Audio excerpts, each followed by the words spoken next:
cette veine, tout va bien aller. Alors, on va y aller maintenant avec M. Charles et Rolf. On est prêts? Oui. Allez-y. Bonsoir, madame, bonsoir, mademoiselle, bonsoir, messieurs.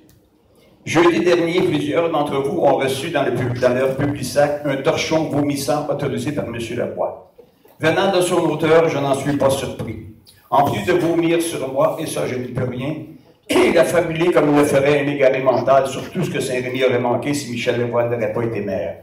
Il dit, et je cite, « On s'est doté d'un poste de pompier, on connaît l'histoire, d'un hôtel de ville comme si on était encore à l'âge de pierre, et encore là on connaît cette autre histoire. On a acquis des pépines, des tracteurs, un balai mécanique, le parc des pirates, alléluia. Puis-je rappeler à cet égaré que c'est moi qui ai doté la ville de réservoir de potable, que j'ai créé le parc aux 80, j'ai rénové à l'époque l'hôtel de ville, la création du terrain de tennis, signé un protocole pour le développement de l'assainissement des eaux, et que c'est moi qui ai doté la ville de son premier balai mécanique, de son premier compresseur, de son premier camion de service ultramoderne à l'époque. Et on avait également une rétrograveuse. On n'était pas en 1920. Et que c'est sous mon administration que le parc industriel est ouvert et que la bibliothèque a débuté son informatisation. Pas si pire pour un non instruit. Il faut être éliminé pour croire que tous les commerces qui se sont établis à Saint-Rémy sont la conséquence d'avoir eu Michel Lavoie comme maire.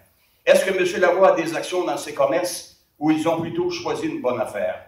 Comme un élu Béronier dit, les affaires sont les affaires. Votre problème, M. Lavoie, c'est que pendant que vous pensiez que je dormais au gaz, j'étais en train de démasquer votre administration. Qui d'entre vous aurait pensé de recevoir un nouveau dépliant une journée après l'apparition de ce torchon et à la veille de votre deuxième arrestation? Et s'il vous plaît, ne me parlez pas encore de la présomption d'innocence. En ce moment, je l'ai profondément enfoncé là où le doute perd son nom. M. Lavoie est tellement un bon administrateur qu'il a placé ses surplus à la caisse à 1,15 d'intérêt, alors qu'il en payait une moyenne de 4 sur sa dette à long terme. Quel génie de l'administration! Une minute. Et en passant, si vous rencontrez un égaré, dites-lui qu'il n'y en a pas plus de surplus à l'hôtel de ville et on va avoir difficulté à boucler l'année. M. Lavoie a fardé et encore plus fardé la ville en cette année d'élection pour faire oublier les accusations criminelles qui pèsent contre lui. En ce faisant, il a fragilisé le budget de la ville pour 2014. M. Lavoie fait depuis 2 ans du lavage de cerveau à des gens qui ne demandaient qu'à le croire. Mais aujourd'hui, c'est fini. Vous n'avez plus cette autorité morale pour retourner à l'hôtel de ville. 30 secondes. Assez, c'est assez. Dommage que vous n'ayez pas eu la dignité de vous retirer. Pour finir, pour ceux qui me connaissent moins, on dit que de moi que j'ai une grande gueule. Je préférerais que l'on dise que je n'ai pas la langue de bois. Certains diront que je suis dictateur. On pourrait plutôt dire que je suis un homme de rigueur.